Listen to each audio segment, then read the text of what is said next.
Thank you, Ithaca. I think the blue team, the Clevergirls, is just landing with their final pilot now. Liquid Ninja and the Prophecy just landing on the field, so the match should be underway very shortly. I'm just going to run you through the Clevergirls comp, and then Bay can run you through the Charlatans comp. So Clevergirls have brought Punisher, Dragoon, Execror, Prophecy, and Scorpion. I think this is going to be a bit of a bloodbath because all the ships have landed at 0 right from the off, mostly very close. In fact, all of the Clevergirls squad except for the logistics cruiser have landed right at 0. Bay, do you want to run us through the Charlatans comp? Yeah, the Charlatans have got Scalpel, Talwar, Caracal, Ferox, and Tempest. So a very high DPS shield setup. The Tempest of Yosei, who's the team captain, is coming at 0, and the rest of the team are at 30 kilometers, I believe. So he's ready for a fight. He's probably going to get one very quickly, and the rest of the team are there to back him up. I think all of the DPS from the shield setup is going to hit very hard into that Scorpion, is going to be my guess. But we'll see. The match is just getting underway now, and we'll see how this plays out. Yeah, and immediately damage being applied to the Scorpion of Taste on the Clevergirls side. I'm not sure how much that's going to hold. The Scorpion, of course, is armor buffer tanked, and it's only shield damage for the moment, but we'll have to see how much that damage holds up when he does reach armor and when he starts receiving reps against the damage. He is in armor now already, and he is getting full reps with the Zekra, who's very close and in full optimal. So he's providing up, and the Prophecy is there going to be boosting with armor resistances. So he's holding okay-ish at the moment. A lot of damage on him from the Charlatans team, but he's kind of holding fairly steady. The Scalpel seems to be the primary for the Clevergirls, and it is struggling. It is kiting around. It's webbed though, and it's in low shield already. This is going to be big problems for the Charlatans if it disappears this early off the grid. Yeah, I think that's a disaster for the Charlatan squad. He's got the Punisher right on top of him, and of course, in those Logi frigates, your speed is your ally. And as soon as you get tackled, you're incredibly squishy and incredibly easy to hit from one of those battleships, and he goes down very, very quickly. With the Scorpion of the Clevergirl side still in about 70% armor, and without that logistics frigate, they're not. It's a battle of time here for the Charlatan side. See what they can break in time, because they're not receiving any reps. They can't elongate the match any longer like they want to. So yeah, they're just going to have to try and beat the Scorpion and break down the DPS and win the war, but against an Executor of Brett Thomas, that might be a difficult task.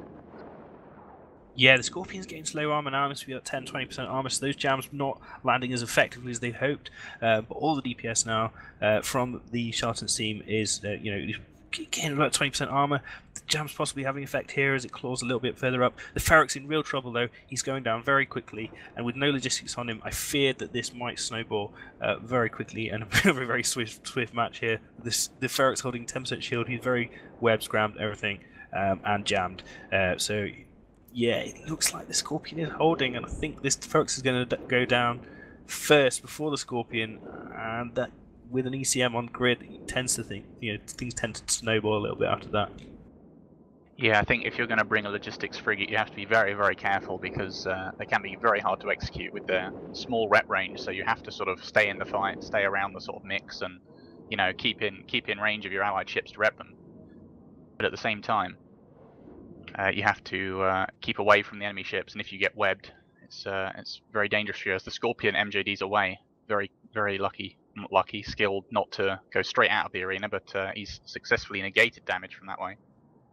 He has negated damage, and he is very far from the action now, so it means his jams are not going to be as effective, but it means that he can take some time to come back into the fight and have an effect later on. The Ferox, I'm really surprised that the Ferox has managed to survive this long. It's probably all logistics bots on him. He is in kind of half structure, and he's gaining a little bit of shield repair from those logistics frigates, which are doing a fairly decent job, but they're not going to keep him alive for much longer. The DPS on the Scorpion is relatively ineffective now. He might be taking a little bit of damage from the railguns, but not for much longer. Yeah, I think the Caracal of La Loca Fappuccino has burned out the Scorpion to sort of settle some personal vendetta, but I don't think he's going to be able to kill it on his own. That's a sort of David versus Goliath situation, and I think the Scorpion is going to come out on top on that one. Yeah, he's just going to survive. The Scorpion's drifting back into the action now to get some jams, and it looks like Jose is in the Tempest is trying to get closer to him, trying to finish him off, because he knows that if those jams pick up speed again and get, that's going to just finish his team off basically. If he can kill the Scorpion with his extra large auxiliary shield booster, he might be able to swing the match with that good local tank on the Tempest. But the Tower War's just gone down now, and it looks like Clevergirls just mopping up here. Yeah, the Scorpion is starting to catch reps again after his micro jump. The rest of the Clevergirls squad has sort of burned back towards him and made progress across the arena, so now he's able to tank a little bit more again, and in that time they've taken down the Ferox and the Talwar, so he's going to have even less DPS on him at this point in time. So it's just the Tempest and the Caracal trying to break him, and I'm not sure if they have enough damage to before dying themselves. The Tempest is now webbed, he's now neutered, and he's now jammed. The Dragoon there obviously is providing some E-War support in the form of newts, will have an impact in taking off hardeners, even though the extra shield booster and the damage of the Tempest doesn't require a capacitor initially anyway. His hardener's going to go off, his web's going to go off, he's going to struggle to keep putting pressure on that Scorpion, and he still does look like he's applying damage, but it's intermittent and it's not going to be enough. I don't think the Caracal is caught, webbed, scrammed, and he is about to explode. And it's goodbye for the Caracal. Now it's just Mr. Zampano left, and I don't think he's going to be able to 1v5 either at this point in the match. Even as the Scorpion is still just regenerating armor, I feel like this one is a foregone conclusion. And it's going to be a win for the Clevergirls here, I think. Yep, everything, all the damage, all the E-War onto that Tempest now, and try as hard as much as he can. I don't think he's going to... he is still doing damage to the Scorpion. It would be a great, moral victory now if he could take down that Scorpion. It would get his team 5 points that might come in useful later if they're tied in the league.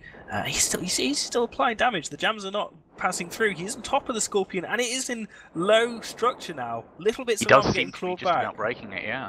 Yeah, 1,000 DPS from Tempest. He's loading hail and stuff, and it is. Oh, it's going very, very. Oh, he's got the Scorpion down. The Scorpion goes down.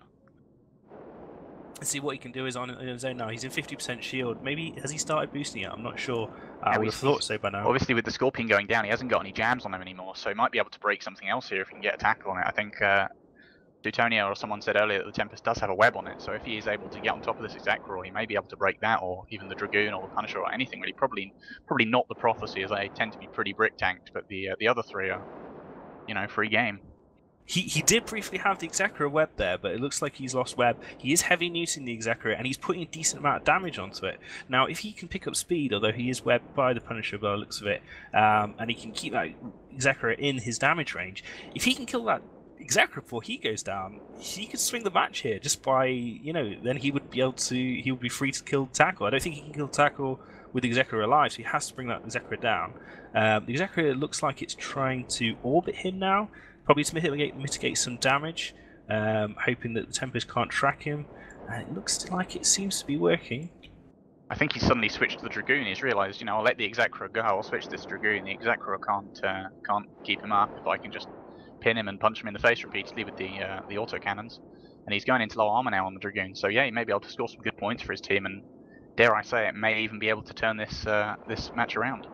Time is on his side. There is still about 4 minutes, I believe, left in the match, maybe. So two and a half minutes left it is, and the Dragoon is dropping with that heavy newt. He's pressurizing the Exacra with that heavy newt.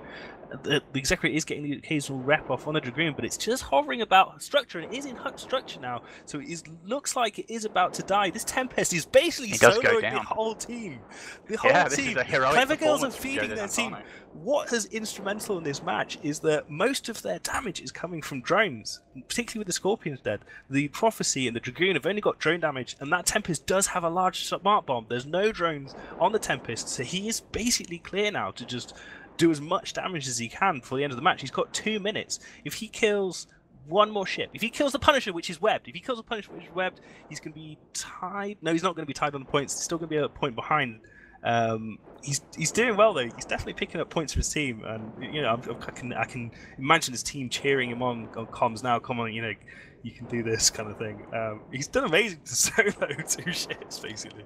Yeah, he's done fantastically well, and saying before the match, the Tempest generally is a very strong ship in all regards as a battleship. It's got web, it's got DPS that can't be neutered out, it's got a strong local tank. Yeah, so I think it's possible, and he's taking the Exacra into armor now. Of course, like you said, this is a drone comm. With less of those drones on the field to rep the Exacra up, he may be able to take it down and claim a win, which would be absolutely heroic from Jose Zampano. The damage is falling off though. Brett Thomas knows how to pilot his ship, and he is, instead of going straight directly away from the Tempest, which would be bad because the Tempest got pretty decent fall off, he is just kind of mitigating damage by going off to the side a little bit and making the Tempest have to track. He's not tackled. He's moving, top speed of his afterburner. The Tempest is not applying as much damage as he wanted to, and he's only got, Jose's only got 1 minute to kill something. I'm not sure he'll be able to, but if he could kill that Executor, they would be tied on points, and that would make things interesting. But no, he looks like he's switched. You realise he's not applying enough damage to the Executor, and he's just trying to get a web on something else to get another point.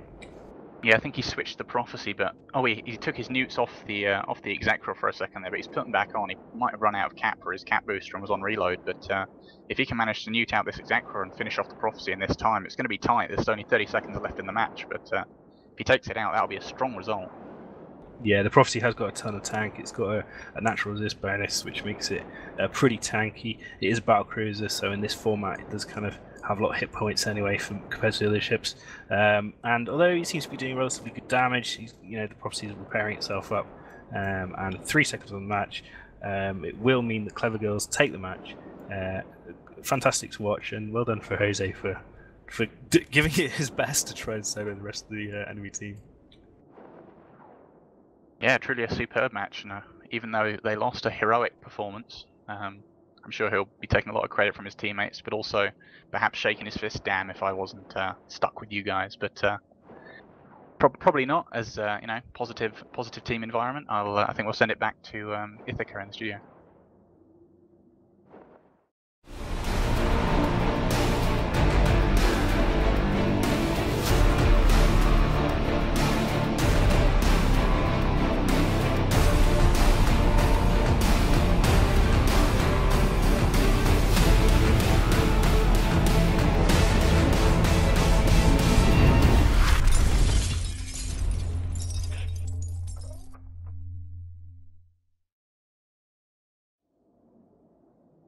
Hey guys, welcome back from what is certainly so far the match of the day.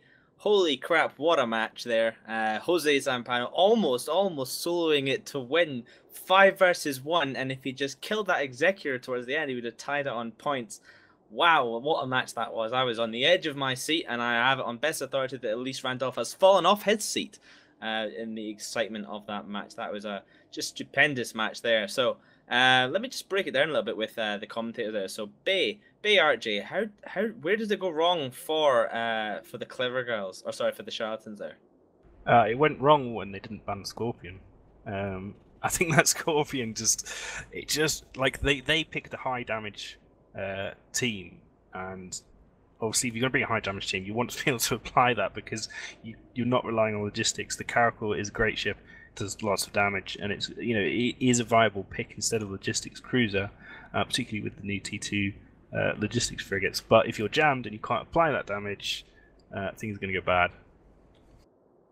Yeah, that match just kind of went both ways, and like we kind of said a little bit earlier on, the Clevergirls team just lacking in DPS with the Scorpion pick, the Prophecy of course being drones, Dragoon Punisher do some DPS but not a huge amount, and we saw that towards the end. The drone damage allowed Jose to just smart bomb off all of the damage coming from the Prophecy, and then try and, well, once he finished off that Scorpion, he was able to try and chase down that Executor Thomas. Luckily, he was able to just burn away and get out of range. I have to wonder if maybe feeding those ships was a poor decision on the Clevergirls. I'm sure they didn't decide to feed, but perhaps when they got down to just the Tempest, they should have maybe not got greedy and should have burned away, because every single point counts in this format. So I think we saw earlier on, one of the teams, it looked like they were GFing in local despite having some of their ships left, and it looks like they just sort of surrendered those 2 ships and gave away a domination loss. So maybe that's okay in Alliance tournament. Sometimes you see teams just burning out the arena when they know the game is over. But in this format, where every single ship is worth points, and the points add up towards the end of the season, and everybody knows points mean prizes, it's worth keeping those ships alive. If you've already lost the match, and you've got maybe 1 ship left, and if you can kite for the rest of that match and then stop your opponent either getting the dominating victory or getting those extra points for killing that ship, you never know when that might come back towards the end of the season. For example, last year in the final broadcast of the EVNT Major League, you had Team Volta sitting in 2nd place and Team Johnny, I believe, in 5th place. And with a dominating win over Volta, Johnny jumped up to 2nd place, knocking Volta down to 4th place. And in fact, knocked Clevergirls out of the Event Major League into the minor league where they are now. So the points add up, and the points really make a difference. So you really have to think, when they were up, was it maybe a good idea to just burn off and just let that Tempest chase people around instead of trying to kill it? I mean, Tony, what do you think about that? Yeah, the points are also used in the event of a tiebreaker. If we have, for example, if we had a team that had the same amount of points, obviously you get 3 points for a win and 1 point for a draw, 0 points for a loss. So in the event that two teams might have, I don't know, 12 points, for example, at the end of the season, whoever has scored the most points in ship skills would be decided between those two teams. So yeah, they definitely are super important. Yeah, so for teams that maybe are new or viewers who are new to it, just keep that in mind. You don't want to be just giving up and letting your opponents kill those ships. It could come back to haunt you in a couple of weeks. We do have 4 weeks of the Event Championship. We have this week and next week, where we have on Saturdays the minor league, and Sundays we have the major league. Then we have, if I'm not mistaken, a 4-week gap for a couple of other tournaments, including the Anger Games run by the Imperium. And then we are back for another 2 sequential weekends, weeks 3 and 4 of both the major and minor leagues on Saturdays and Sundays in, I think, the first 2 weekends of December. So look out for those. They'll be on Twitch on our channel, Plus 10 Gaming. Make sure you subscribe and hit that like button. And as they say on YouTube, smash that little bell, or if there is one on Twitch, I'm not up with the lingo that the kids are using these days, but I'm sure there is a bell somewhere, and if there is, just smash that. Now, let's look to the next matchup. It's going to be Templars, who we've already seen, versus UNOT, who I believe are a new team. We've not seen them today, and they've come up from the Event Cup. So let's just pull the picks and bans up. And I'm going to turn to the Basilisk here. Basilisk, Templars are a pretty strong team. They know what they're doing. They're good pilots, and they've got good, solid theory. What do you make of what they've brought here, and what have they banned? So they've banned the Ferox, the Blackbird, and the Abad, and again the Blackbird ban coming out. A lot of teams don't want to see that ECM. It's very strong in this format, and it's also just really frustrating to play against. And it's I think the tilt factor from for God's sake, I can't lock anything, can be an important factor in trying to keep your pilots' heads cool in the middle of a fight. So they've opted for a Slasher, a Thrasher, a Scythe, a Hurricane, and a Tempest. So it's quite a hefty DPS comp. There doesn't seem to be too much in the way of E-War. It's just go all guns in and try and beat the other guys down with pure DPS and brute force. And Bay, what do you make of UNOT? What have they brought for us here? Yeah, kind of a similar setup, but armor from UNOT. They've got Rifter for tackle, which is kind of similar to the Thrasher, but armor. Algos for the drone support and tackle. Execra, obviously, super popular armor logistics ship. Prophecy for links, and probably also for tackle as well. You can kind of use Prophecy to kind of dive in and pin down large enemy ships because it is very tanky, and obviously the Megathron will just stand back and dish out DPS. So this is going to be a really good fight, I think. I think there's not too much E-War or control, so it is all going to be a lot about how the ships position in the arena to apply damage to the opposing team. And with 2 different styles, one armor, slow, tanky, and one fast damage shield set up on the other side. I think it's going to be, looking forward to this match. I think it's going to be quite an interesting dynamic, as the drone comp of UNOT have got the armor comp as well. So they've got the Algos and the Prophecy with the rail Megathrons there. Going to be slower than the shield comp of Templars, but they're the ones who's going to be want to keep at range, whereas the faster almost shield rush comp of Templars with the Hurricane, the Tempest, the Thrasher are going to be wanting to get in there and get in quick. So it should be an interesting dynamic to see who can keep who at arm's length or get in under them. Yeah, I think one of the main talking points afterwards will be the Slasher versus Rifter comparison here. So Rifter, micro warp drive, able to get in and get its tackle on stuff fast. Slasher, in their hand, it is AB and Sig tanked. So if it gets near that Megatron, then that Megatron has no hope in hell of removing that Slasher by itself. It's going to need its pals in the Rifter and the Algos, and perhaps the Profs and some lights to come and save it. So it's going to be a really tackle off for both teams here, and it's pretty much time to go to the arena and see whose tackle is going to be the tackliest of them all. So we'll go to the arena. Your commentators for this one will be Mr. BayRJ and the Basilisk.